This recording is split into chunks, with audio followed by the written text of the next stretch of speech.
네, 안녕하세요. 미래인지학원 국어 담당입니다. 저희는 오늘 효성고 관련해가지고 국어를 어떻게 대비해야 될지, 여러분이 2015년을 어떤 식으로 해결해야 될지를 한번 보게 될 거고요. 바로 다음 페이지로 넘어가면서 본론으로 들어가 봅시다. 네, 먼저 비문학 관련 지문입니다. 비문학 관련 지문인데 보시다시피 외부 지문이에요. 외부 지문. 효성고등학교 같은 경우에는 외부 지문을 어디까지나 모의고사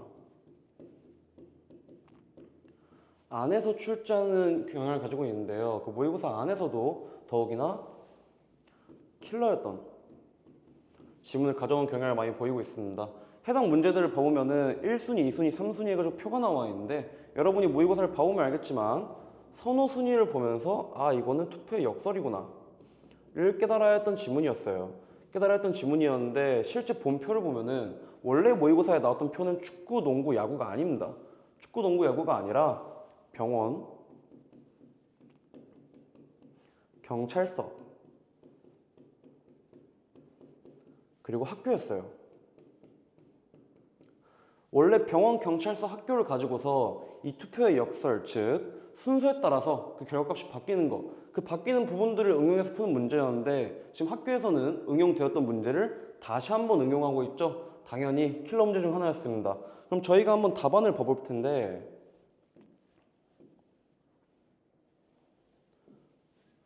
네, 답안을 봐오면은 보기도 있고 표도 있어요. 무슨 뜻이냐? 모의고사에 나왔던 표 그리고 보기 모두를 비교해가지고 내가 저 투표의 역설이라는 것을 완벽하게 이해를 했느냐 못했느냐 그거를 물어본 지문이었습니다. 만약에 그것이 해결이 안 됐다면은 당연히 맞출 수 없었던 지문이기도 했고요. 이런 식을 보면은 우리가 모의고사에서 어느 정도 이해력 혹은 암기력이 있지 않는 이상 효성고등학교 비문학 문제는 못 맞춘다고 보시는 게 편해요.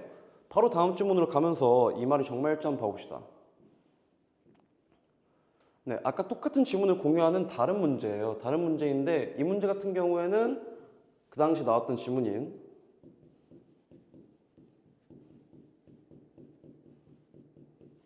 보르다 투표라는 걸 가지고 진행했던 문제예요. 보르다 투표를 가지고 진행했던 문제도 보면은 선호 강도가 나와 있고 보기 1과 같다고 했을 때 채택될 대안에 대한 설명으로 적절한 것을 보기 2에서 고른 것은 이라고 나와 있습니다. 원래 같은 경우에는 이 표의 점수도 살짝 다르지만 1, 2, 3 중에서 1, 2, 3 중에서 보르다 투표에 관해서는 뭐 어떤 것을 고를 것인가 이게 본 문제였습니다. 이게 본 문제였는데 현재 보면은 살짝 형식 자체가 다르죠. 이렇게 기억, 니은, 디귿, 리을 형태로 나와 있는데 보시면은 점수 투표제 두 가지가 나와 있고요. 그리고 보르다 투표제 두 가지가 나와 있습니다. 원래 모의고사에서는 저 문제가 그렇게 크게 어려운 문제가 아니었어요. 왜냐하면은 여기 나와 있는 보르다 투표제, 이 보르다 투표제라는 게 그 당시에 핵심 문제였지만 평가원에서도 너무 이제 인식한 나머지 보르다 투표제를 답을 고르는 핵심적인 사안으로 두진 않았습니다. 하지만 학교 측에서는 응용을 통해서 보르다 투표제에서 완벽하게 이해했냐 못했냐 이 과정을 통해 가지고 우리한테 많은 것들을 요구했는데요. 이 보르다 투표제를 간단하게 설명하면 결국에 이 순서 이 순서에 따라서 선호 강도를 표시할 수 있냐 없냐를 물어보는 거였어요. 결국에 이 순서에 따라서 n, n-1 쭉쭉쭉 가서 1점까지 점수를 매겼을 때 너네가 선호 강도로 나와 있는 거를 다시 순서로 바꿀 수 있니 없니를 물어보는 지문이었습니다. 다만 굉장히 어려웠겠죠. 굉장히 어려웠다 보니까 그 당시에도 어쨌든 킬러 문항으로 분류됐던 부분이기도 하고요. 또한 여러분이 만약에 혼자 공부하고 있거나 혹은 뭐 자신이 직접 봤을 때 아 비문학 내가 분석하기 맞는 것 같은데 라고 자만하는 순간부터는 여러분이 보르다 투표제에서 다 나가가지고 문제를 틀릴 가능성이 높아지겠죠. 이런 것들을 통해서 효성고가 제시했던 거는 우리가 외부 지문을 미리 주는 대신에 너네가 그걸 완벽하게 이해를 해야 우리의 문제를 맞출 수 있어 라고 보는 경향이 있습니다. 이렇게 보면은 해당 1학기 부분에는 외부 지문을 미리 줬어요. 외부 지문을 미리 3가지를 주면서 우리에게 미리 공부하라는 틀을 줬습니다. 하지만 2학기부터는 살짝의 다른 부분으로 갔습니다. 자, 여기 보면 가나를 종합적으로 이해한 내용으로 적절하지 않은 것은 이라고 나와 있죠. 가 같은 경우에는 교과서 지문이에요. 뭐 벌써 교과서를 한번 보는 사람도 있고 아닌 사람도 있겠지만 교과서에 나온 비문학 자체는 굉장히 쉽습니다. 나에 나오는 지문은 모의고사입니다. 선생님 그러면은 앞에서 했던 모의고사 지문이랑 여기서 했던 모의고사 지문이랑 똑같은 거 아닌가요? 물을 수 있어요. 비슷할 수는 있으나 여기 있는 모의고사는 우리가 시험에 들어가서 처음 봐요. 우리가 아까 거 같은 경우에는 대비를 할 수가 있었어요. 그냥 학원을 다니면서 보르다 투표제가 뭔지 완벽하게 배우고 투표의 역사를 뭔지 완벽하게 배우면은 어렵지 않게 맞출 수 있었을 겁니다. 하지만 여기 모의고사는 처음 보는 거예요. 다시 말하면 여러분이 시험장에 들어가가지고 내가 어떤 내용인지 완벽하게 파악하고 넘어갔어야 문제를 맞출 수 있었다는 것입니다. 그래서 해당 시험지를 봤을 때 12번이 일단 가장 많이 틀린 선지 중 하나였어요. 12번 보면은 가랑 나를 종합적으로 이해한 내용으로 적절하지 않은 것은 이라고 나와 있죠. 종합적으로 이해하지 않은 내용이라고 나와 있는데 우리가 효성고에서 이 종합이라는 표현이 쓰였으면은 이 종합이라는 표현은 세부사실 일치에다가 추론까지 같이 왔다고 보시면 됩니다. 세부사실 일치까지는 우리가 크게 신경 쓰이지 않아요. 중학교 때도 사실 일치는 많이 봤죠. 많이 봤는데 추론, 이 추론이라는 게 우리를 굉장히 불편하게 한다는 거거든요. 계속 한번 읽어볼게요. 답인 3번을 고르기 위해서는 어떤 것이 필요했냐? 지문에서 언급된 장애차별규제법이라는 것을 내가 세부사실로서 파악을 했어야 돼요. 세부사실로서 파악을 한 다음에 이 장애차별규제법이라는 게 직접 규제에 해당한다는 것을 나를 통해서 파악을 했어야 됩니다. 이런 부분들이 여러분을 굉장히 혼란스럽게 하는 거예요. 그래서 실제로 이 당시에 만약에 이걸 파악했으면 3번인 현재 법체계에서는 자체에 대해 직접적으로 규제할 수 있는 방안이 마련되어 있지 않다를 보면서 장애차별규제법이네 라고 넘어갈 수 있지만 여러분이 시험장 당일에서는 시간도 별로 없고 압박감도 느껴지고 이 시험 망하면 어떡하지 라는 그런 잡생각들이 여러분의 시야를 가리기 때문에 이런 3번 같은 문제를 굉장히 풀기 어려워집니다. 그래서 우리가 대비를 철저하게 해야 돼요. 바로 다음도 한번 봐볼게요. 12번과 비슷한 문제였던 13번입니다. 13번 같은 경우에는 대놓고 나와 있어요. 나를 바탕으로 가의 기억의 이유를 추론하는 까닭으로 가장 적절한 것이고 이 기억 같은 경우에는 목적이라고 보시면 돼요. 목적이라고 보시면 되는데 대다수의 학생이 제가 늘 비문학에서 강조했던 목적을 파악하기를 안 하는 경우가 많아요. 안 하는 경우가 많기 때문에 여기 해설을 보시면은 가장 근접한 선지를 고르는 것이 합리적이었다라고 했죠. 왜 가장 근접한 선지를 고르는 게 합리적이라고 했냐? 우리가 목적을 바로 파악해가지고 답을 바로 고르면은 제일 베스트란 말이에요. 제일 베스트인데 사실 여러분이 바로바로 하기에는 쉽지가 않습니다. 저도 이런 것들을 알려주긴 하지만 여러분이 바로 대입하기에는 무리가 있을 수도 있어요. 있는 상태에서 여러분이 생각을 해야 되는 거는 그러면은 답 말고 다른 것들을 먼저 다 제낄 수 있으면은 그러면 우리가 어느 정도 답을 고를 수 있겠구나 이런 마인드로 접근하셔야 된다는 거예요. 여기도 보면은 목적 파악을 통해서 규제의 실효성 향상이라는 키워드를 짚었으면은 바로 1번, 4번, 5번을 다 없앨 수 있다고 표현을 해줘요. 그리고 여기 3번 같은 문제, 이 3번 같은 문제를 제가 굉장히 좋아하면서도 안 좋아하는데 이 3번 같은 문제가 왜 문제가 됐었냐? 차별 문제에 적극적으로 개입하려는 의지를 갖고 있기 때문에 지문 자체에 나와 있지가 않아요. 지문 자체에 나와 있지가 않은데 우리가 봤을 때 맞을 수도 있겠는데라는 생각이 듭니다. 이런 것들을 통해 가지고 우리가 한번 효성고의 비문학 경향에 대해서 한번 봐볼게요. 효성고의 비문학 경향을 보면은 우선 제가 첫 번째로 말씀드리는 게 회색 답안이라는 게 굉장히 많이 나와요. 여기서 회색 답안이라는 거 뭐냐? 회색 답안이라는 거는 O도 아니에요. 그리고 X도 마찬가지로 아닙니다. 다만 세모라는 거예요. 세모. 여러분이 이제는 중학교에서 고등학교로 올라오면서 더 이상 OX가 완벽하게 떨어질 거라고 보시면 안 됩니다.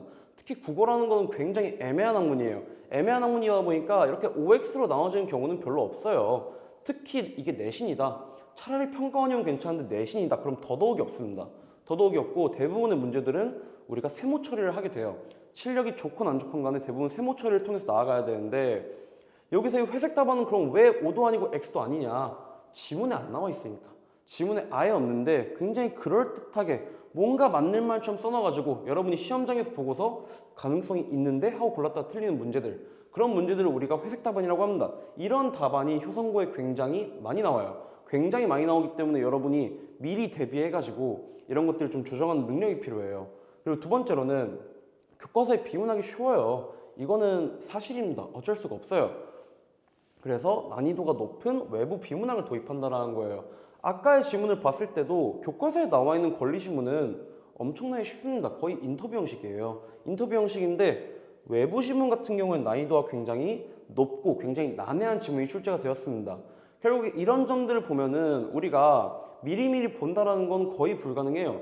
1학기처럼 차라리 외부 지문을 먼저 줬으면은 우리가 철저한 분석을 통해 가지고 나아갈 수 있는데 2학기를 보면은 그 이 외부 지문은 그날 가서 봐야겠죠? 그날 가서 봐야 되기 때문에 우리는 1번을 가장 집중적으로 탐색을 해야 됩니다. 1번을 집중적으로 탐색을 하면서 내가 만약에 처음 보는 지문이 있었는데 그 지문이 너무 어렵거나 혹은 지문까지는 괜찮았는데 문제로 접근했을 때 이 문제가 정확히 풀리지 않는다 라고 했을 때 내가 너무 OX에만 근접하려고 하고 있지 않은가, 내가 이 무수히 많은 세모들 중에서 가장 큰 세모, 가장 접근하기 쉬운 세모에 너무 치중하지 않았는가, 이런 것들에 대해서 파악하는 게 필요하다는 거예요. 이런 것들은 여러분이 국어가 달라지는 면에서 굉장히 중요합니다. 이런 것들은 문학에서 자주 나오는데 우리가 문학에 대해서 한번 봐볼게요. 먼저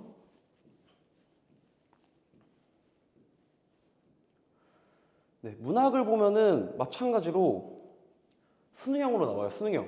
여러분이 나중에 수능형 혹은 모의고사를 풀게 된다면은 단순히 중학교처럼 1, 2, 3, 4만 나와 있는 그런 단순 객관식이 나오지 않습니다. 보통 이 보기를 활용하는 형식이 굉장히 많아요. 해당 문제도 마찬가지로 보기를 활용하는 형식인데 많은 학생들이 가끔씩 이 보기는 선생님들이 타이핑하는 거 아닌가요? 라고 물어보시는 분들이 있어요. 아닙니다. 해당 부분도 마찬가지로 모의고사에 나왔던 부분이에요. 관련 수능형 문제를 우리가 준비해서 풀었으면은 이 보기는 굉장히 익숙했을 것이라는 겁니다. 보기를 바탕으로 이끌어낼 감사한 내용을 적절하지 않은 것은이라고 나와 있죠. 않은 것은이라고 나와 있으면서 보기를 보는데 보기가 거의 비문학 수준이에요. 문학은 궁극적으로 인간의 다양한 삶과 인간다움을 탐구하려 독자가 전인적으로 성장하고 나와 있는데 전인적이다 뭔 뜻인지도 지금 모르겠죠. 삶의 문제를 전체적 안목으로 이해하고 살게 할 수 있도록 한다. 우리가 문학까지 보는데 삶의 문제까지 다뤄야 된대요. 문학은 가치 있는 경험을 형성함으로써 인간과 세계에 대한 총체적 이해, 이런 것들을 봤을 때 문학에 나와 있는 보기 문제가 굉장히 어려워요. 실제 효성과 기출이기도 하고 보기만 굉장히 깁니다. 굉장히 긴데 우리가 막상 문제로 한번 들어가 볼게요. 막상 문제로 들어갔을 때 답은 굉장히 쉽게 5번이 나옵니다. 왜 5번이 나오냐? 윤동주의 시였는데 슬픈 천명과 눈물과 위안으로 잡은 최초의 악수라고 나와 있는데 학원에서 저희는 다 가르쳐줬어요. 최초의 악수라는 거는 화해의 의미를 지닌다. 윤동주의 특성상 자아를 두 가지로 나누는데 두 가지로 나눴던 자아가 서로 다시 화해하는 거, 이게 악수가 의미하는 거다라고 저희가 이미 강조를 해놨단 말이에요. 강조를 해놨었는데 개별적인 경험을 통해서 식민지라는 사회 역사적 조건 속에서 무력해지는 자신? 무력해질 일이 없죠. 선생님 그러면은 보기를 안 봐도 풀 수가 있네요 라고 물어볼 수 있어요. 보기를 안 봐도 풀 수 있네요 라고 물어볼 수 있는데 네, 맞습니다. 이게 무슨 소리냐? 효성고의 특징 중 하나예요. 1번, 2번, 3번, 4번 같은 경우에는 우리가 풀기가 굉장히 까다로워요. 굉장히 까다롭고 OX를 결정하기가 굉장히 어렵습니다. 거기에 더해가지고 이미 이쪽 보기를 통해가지고 우리가 너무 어렵겠는데? 하면서 심리적으로 굉장히 위축돼 있어요. 위축돼 있는 상태에서 보니까 어려워 보이는 거예요. 막상 우리가 나와서 편안하게 보면은 바로 5번 악수는 긍정적인 플러스의 의미인데 무력은 마이너스 의미니까 당연히 그냥 5번이구나 라고 고를 수 있는 거예요. 그래서 제가 밑에 써놨듯이 수능형을 다른 보기 문제는 맞습니다. 수능형을 채택하긴 했어요. 수능형이긴 하지만 침착한다면 정답을 골라낼 수 있는 문제 유형이다. 결국에 심리싸움인 거는 심리싸움. 효성고는 이 심리싸움을 굉장히 좋아해요. 굉장히 좋아한다는 게 무슨 뜻이냐? 문제들을 전체적으로 보면은 지문도 길고 문학작품 중에서 빼놓는 게 없습니다. 한 문제를 내더라도 본인들이 낸다라고 했으면 무조건 내요. 그럼 여러분 입장에서 어떻게 했어요? 시간이 굉장히 부족합니다. 시간이 굉장히 부족한 상태에서 이런 보기 같은 문제들을 보니까 더더욱 급해져가지고 틀리는 거예요. 다음으로 문법 지문을 한번 봐볼게요. 문법 지문을 한번 봐보면은 마찬가지로 굉장히 수능스러운 문제입니다. 수능스러운 문제라는 건 무슨 뜻이냐? 여러분이 중학교 때 풀던 문법들은 다 하나같이 암기였죠. 하나같이 암기였고 이렇게 보기도 거의 나오지 않았을 거예요. 하지만 고등학교 올라가서는 달라요. 고등학교도 뭐 고등학교마다 다르긴 하겠지만 효성고 같은 경우에는 어느 정도의 개념은 줍니다. 암기의 방식을 줄이겠다고 표면상으로 말을 하고 있는 거예요. 표면상으로 말을 하면서 띄어쓰기를 원칙으로 한다. 띄어쓰기란 이런 식으로 41, 42, 그리고 47항 하면서 다만까지 해서 예외까지 다 지불을 해줍니다. 그러면 많은 아이들이 착각을 해요. 그러면 저희가 암기할 필요는 없고 응용만 할 줄 알면 되네요 라고 물어볼 수 있는데, 우리가 막상 들어가면은 우리한테 알려준 거는 개념 하나예요. 개념 하나. 41항, 42항, 43항, 47항 얘네밖에 없어요. 얘네밖에 개념을 안 알려줬고 예시도 안 줬는데, 우리가 막상 해야 되는 거는 두툼 뿌리 말이 사람 곳은 단위성 의존명사구나, 이런 것들을 알아야 돼요. 이런 것들을 알아야 되기 때문에 효성고는 어느 정도 가면을 쓰고 있다고 보시면 됩니다. 보기를 주는 걸 보면은 수능형이라고 볼 수 있어요. 보기를 주는 걸 보면 수능형이라고 볼 수 있고, 우리가 그런 수능형을 따를 필요성은 있습니다. 그래서 많은 연습이 필요한데 수능형에 더해가지고 전형적인 지엽적 암기형 문제라는 거예요. 얼마나 외웠니? 너가 얼마나 많이 다양한 문제를 풀어봤니? 이런 것들을 우리에게 요구하는 겁니다. 그래서 학생들의 입장에서는 굉장히 당황할 수밖에 없죠. 왜? 처음에는 이런 보기가 나왔으니까 내가 잘 안 외웠던 것 같은데 그래도 잘 풀 수 있겠지가 되는 거예요. 하지만 막상 문제로 와보면은 그냥 암기형 문제가 된다는 겁니다. 이런 것들이 효성고의 문학, 비문학, 그리고 문법이었어요. 효성고의 문학, 비문학, 문법이었는데 이런 것들을 우리가 총체적으로 한번 본다면은 결국에 우리가 효성고에 진학하기 위해서 혹은 효성고에 가가지고 고득점을 위해서 필요한 거라면은 첫 번째로는 당연히